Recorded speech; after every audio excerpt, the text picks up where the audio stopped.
semuanya. Selamat datang di konten ini. Saya ingin menceritakan pengalaman masa kecil ya saya yang cukup mengerikannya. Saya ingin membagikan kepada para pendengar semua. Semoga apa yang saya alami bisa menjadi pengalaman yang mungkin bisa berpengaruh positif ya buat kalian ke depannya, bahwa jangan pernah melanggar petuah dari orang tua. Saat itu saya masih kecil, di tahun 90-an. Saya tinggal di sebuah kampung di dekat hutan. Kampungnya sangat jauh dari kota dan sangat jauh juga dengan yang namanya modernisme. Kita ya seperti anak-anak 90-an pada zaman itu yang tinggal di kampung. Kita sering bermain di sawah,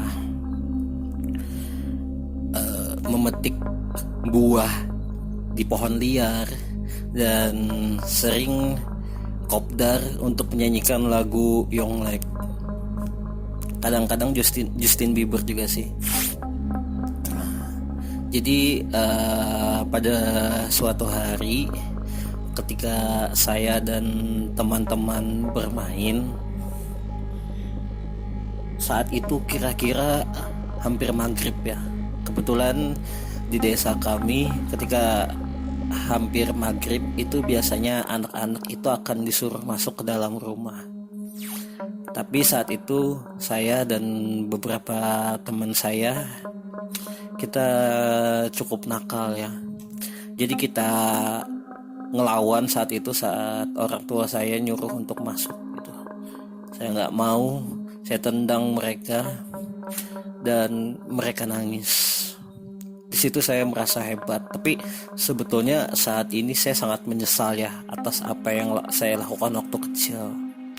Soalnya saat itu saya sering banget ya nonton Smackdown ya, jadi saya ingin mempraktekannya. Cuma saya pikir lagi itu salah, karena tidak sepatutnya mempraktekkan apa yang saya tonton di Smackdown ke orang tua saya.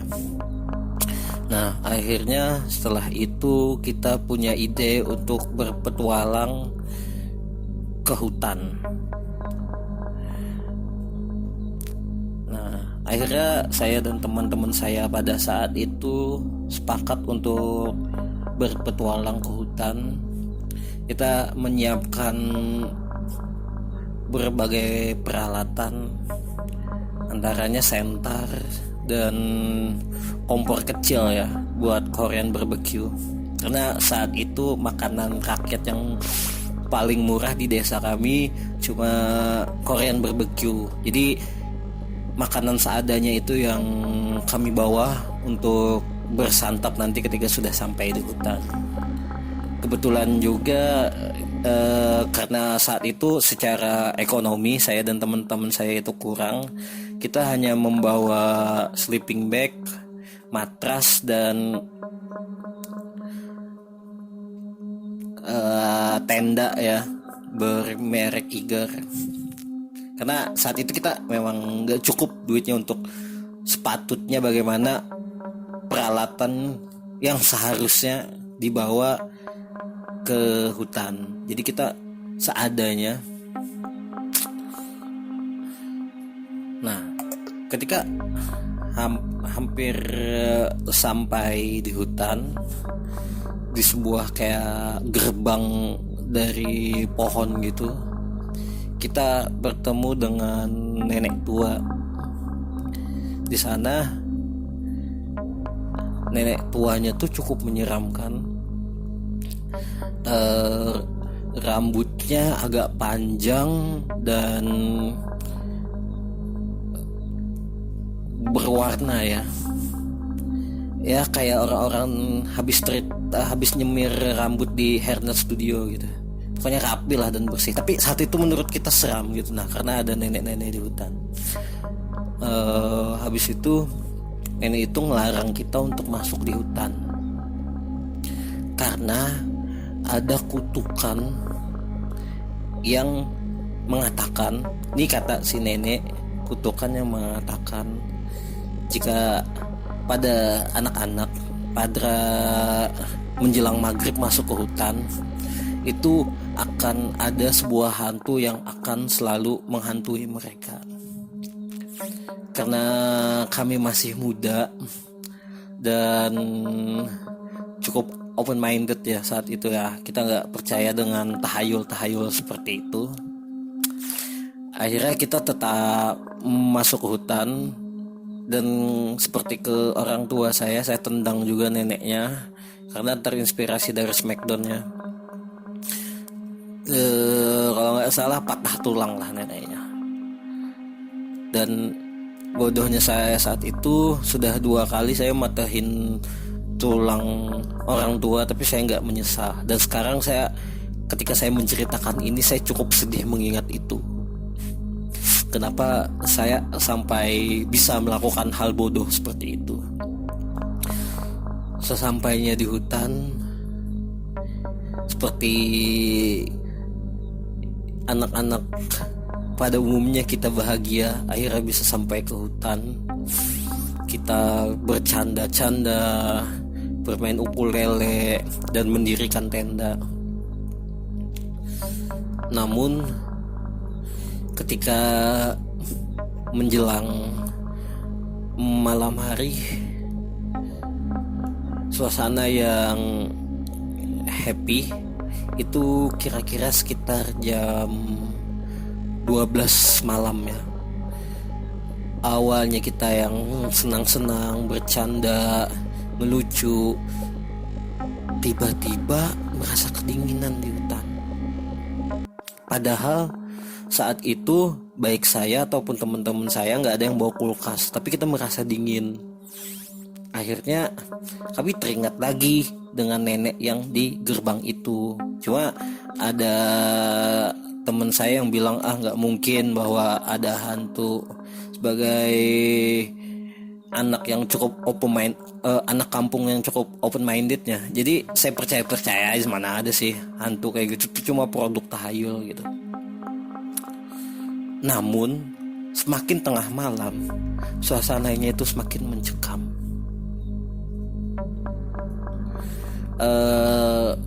Kita semakin takut dan semakin takut. Dan entah mengapa, padahal di situ banyak pohon-pohon dan tidak sedang ingin hujan, namun angin cukup deras. Akhirnya beberapa peralatan kita rusak. Akhirnya setelah itu berbekal, setelah peralatan camping kita rusak, salah satu teman saya berinisiatif untuk order terpal ya di Shopee. Kebetulan saat itu lagi ada diskon gratis ongkir.